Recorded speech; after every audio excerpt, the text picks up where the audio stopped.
என் அன்பு நண்பர்கள் அனைவருக்கும் வணக்கம்.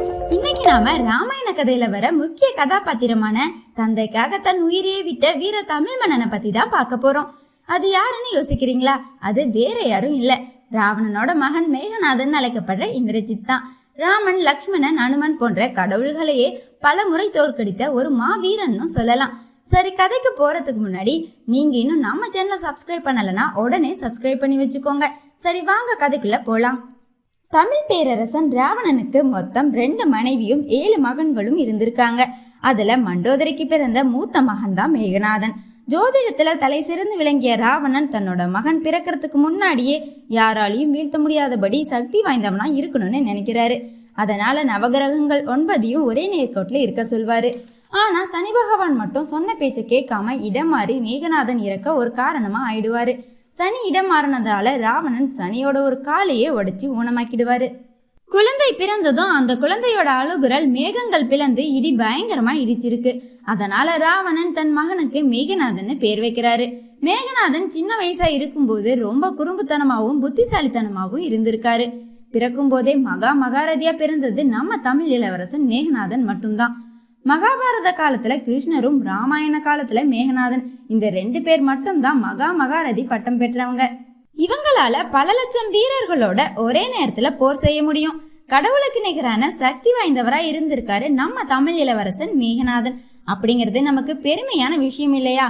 சொல்ல போனா ராமாயண காலத்துல மேகநாதனையும், மகாபாரத காலத்துல கர்ணனையும் நேர்மையா எதிர்த்து நின்று சண்டை போட்டு ஜெயிக்கல, சூழ்ச்சி செஞ்சுதான் சாகடிச்சிருக்காங்க. அதுக்கப்புறமா இந்திரனோட காவலர்கள் மேகநாதன் பிறந்த செய்தியையும் அவரோட திறமையையும் பத்தி இந்திரன் கிட்ட போய் சொல்றாங்க. மேகநாதன் இந்த சின்ன வயசுலயே ரொம்ப சக்தி வாய்ந்தவனா இருக்கான், அதனால நமக்கு ஏதாவது பிரச்சனை வந்துடுமோன்னு இந்திரன் கிட்ட சொல்லும் போதே அதுக்கு இந்திரன் சொல்றாரு, அவனோட அப்ப ராவணனாலேயே என்ன ஒன்னும் செய்ய முடியாது, இந்த சின்ன பையனால என்ன செஞ்சிட முடியும்னு அசால்ட்டா விட்டுடுவாரு. மேகநாதனோட திறமைய பார்த்து அசந்து போன ராவணன் மேகநாதனை கூப்பிட்டு, உன்னோட சக்தியை அதிகரிச்சுக்கோ, அதனால மும்மூர்த்திகள் வச்சிருக்கிற 3 சக்தி வாய்ந்த அஸ்திரங்களையும் நீ வாங்குன்னு சொல்லுவாரு.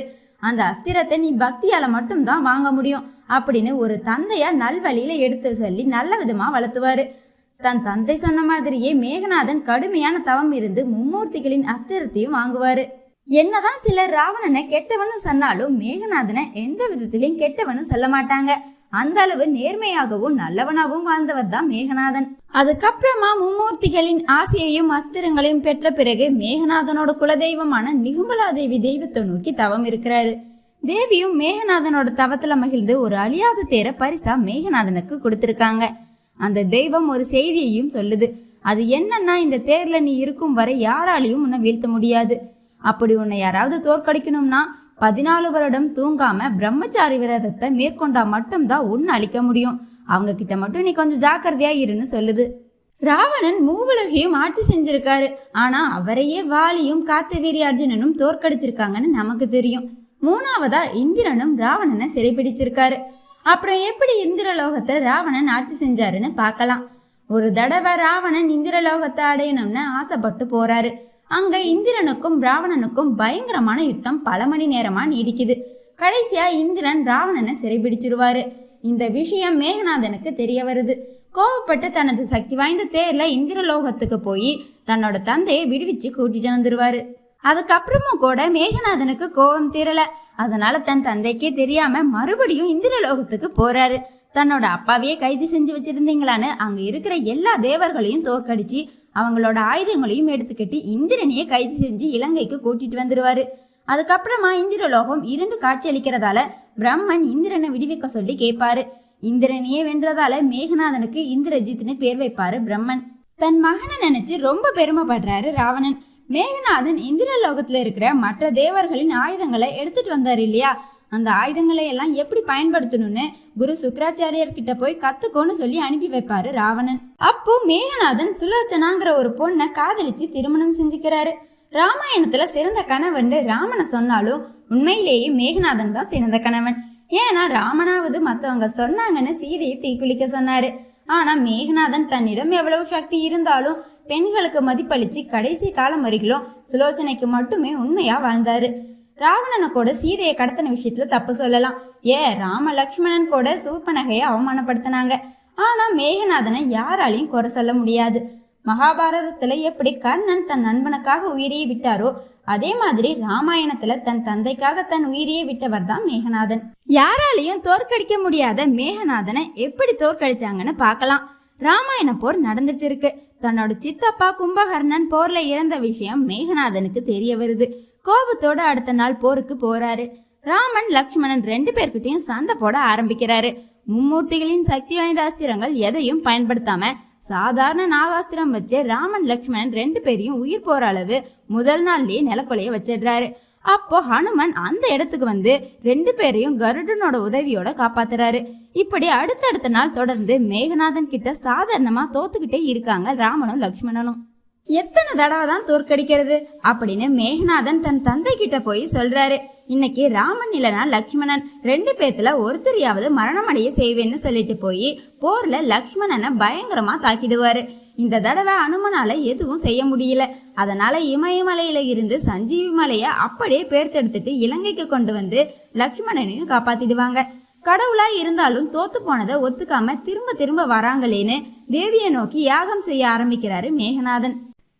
இந்த யாகத்தை யாரும் தடுக்க கூடாதுங்கிறதுக்காக சீதை மாதிரியே ஒரு தலையை உருவாக்கி அந்த தலைய ராமன் கிட்ட கொடுத்து அவங்கள திசை திருப்புவாரு.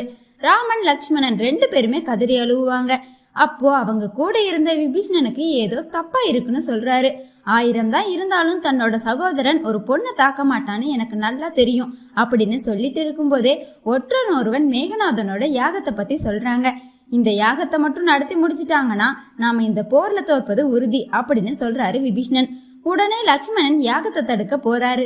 இதுல என்ன ஒரு விஷயம்னா, இந்த யாகத்தை யார் தடுத்து நிறுத்துறாங்களோ அவங்க கையால தான் இந்திரஜித்துக்கு மரணம் ஏற்படும். அதே நேரத்துல சரியா லக்ஷ்மணன் அனுமன் கூட போய் யாகத்தை தடுத்து நிறுத்திடுவாரு. அது மட்டும் இல்லாம போர் விதிகளை மீறி விடியறதுக்கு முன்னாடியே ராமனும் லக்ஷ்மணனும் போர ஆரம்பிக்கிறாங்க. மேகநாதன் லக்ஷ்மணனோட முகத்தை பார்த்ததும் தேவி சொன்ன வார்த்தைகள் எல்லாம் ஞாபகம் வருது.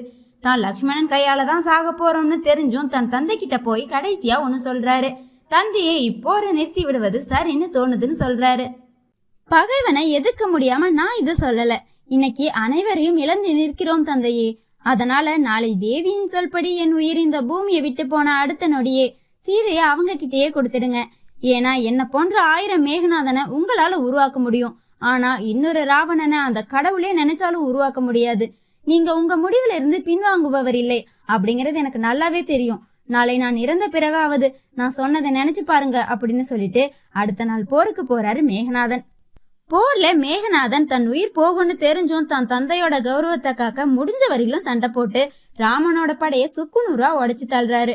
அப்ப யாருமே எதிர்பார்க்காத அந்த நேரத்துல லக்ஷ்மணனோட அம்பு மேகநாதனை தாக்குது.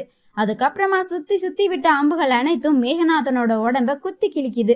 அப்போ தேவியின் சொல்படி லக்ஷ்மணன் விட்ட அம்பு இமை பொழுதுல மேகநாதனோட தலைய மண்ணல சாய்க்குது. இந்த ராமாயண கதையில சொன்ன மாதிரியே தந்தைக்காக வாழ்ந்து தந்தைக்காக இறந்த ஒரு வீரன் தான் நம்ம தமிழ் இளவரசன் மேகநாதன்.